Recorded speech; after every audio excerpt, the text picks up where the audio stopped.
It's April 7th, and you've probably heard about the eclipse tomorrow. And you already know what an eclipse is, so you may be asking, what's the big deal? Why are all these people flocking hours away to see this eclipse? Well, let's talk about it.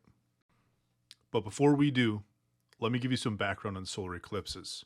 They happen every 18 months around the world and have been mystifying people since ancient times. Something you may not know about solar eclipses is that there are four different types, not including lunar eclipses that happen at night. The first type is a total solar eclipse. This is the one happening on April 8th. A total solar eclipse is where the moon passes between the Earth and the sun in exactly the right spot to completely block out the sun. During the few minutes when the moon is completely blocking the sun, this phase of the solar eclipse is called totality. During totality, the only part that is visible of the sun is its corona, its outer atmosphere. The next type of solar eclipse is called an annular solar eclipse. This solar eclipse is similar to a total solar eclipse, except the moon is further from the Earth, and this ends up with only the center of the sun being blocked out, with its edges being visible. The last annular solar eclipse happened in October 14th, 2023. Our third type of solar eclipse is called a partial solar eclipse. This is when the sun and the moon line up, but the Earth doesn't. This results in a visible crescent shape along with a crescent-shaped shadow cast on the Earth. Our last type of solar eclipse is called a hybrid solar eclipse. This is a combination of an annular eclipse and a total eclipse, where the shadow bounces between total and annular as it travels across the Earth's surface. Now that we've learned about the four types of solar eclipses, I'd like to try and do an exercise. Now, I want you to close your eyes and imagine yourself as a Bronze Age person. And while you're working the land to feed your family, you notice it starts getting darker in the middle of the day. You look up and the sun is gone. You think to yourself, is this the end of the world? A punishment from the gods? Perhaps you've heard myths and legends that mention something similar.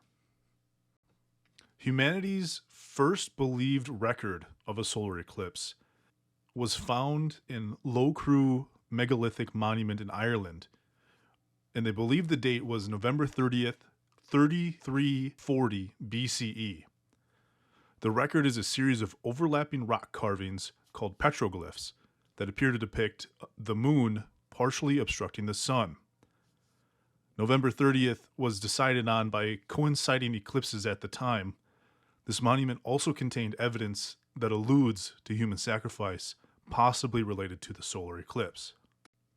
The last solar eclipse in the US was in 2017 and crossed over the middle of the country. I actually made the trip out to go see this eclipse. My girlfriend at the time and I drove 4 hours to Kentucky to a national park called Land Between the Lakes. We ended up eating lunch and watching the eclipse. The most interesting part that stood out to me was how quiet it got during totality. First, all of the birds stopped chirping, and after about a minute, the bugs started getting very active. We heard crickets, cicadas, lightning bugs, etc. On our way back, we ended up getting stuck in traffic for 8 hours. We definitely should have planned for traffic. Anyways, back to our eclipse. The 2024 eclipse is unique in a few ways, but one of the ways is the path that it takes. It's passing over some huge metropolitan areas. The path travels from Texas to Maine, passing very close to Dallas, Chicago, Toronto, and is estimated to pass over a population of about 32 million, with about 150 million more living within 200 miles. For reference, the 2017 eclipse passed over about 12 million people. Another very unique thing about this eclipse is going to be the duration of the totality.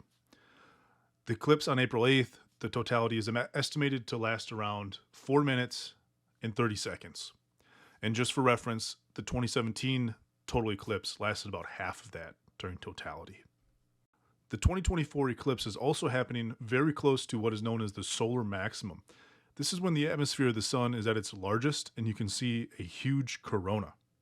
This is much different than the 2017 eclipse, where we were close to a solar minimum. Something I found interesting while researching this was NASA's plans during the eclipse. The mad lads at NASA are planning on launching satellites at the eclipse and flying planes around with radios and cameras to record data. NASA is launching 2 spacecraft designed to study the sun's corona during the eclipse. The eclipse is going to be quite a show for those who end up traveling to the path of totality. Are you planning on seeing the eclipse? Let me know in the comments. I would imagine most of you working near the eclipse are going to be out in the parking lot watching during your lunch hour. Please, please, please make sure you wear your eclipse glasses. You don't want to go blind. If you took the day off and are traveling by car, please plan ahead, bring food, water, blankets. If you're traveling from a major city, Chicago or Dallas, plan on being in traffic for hours.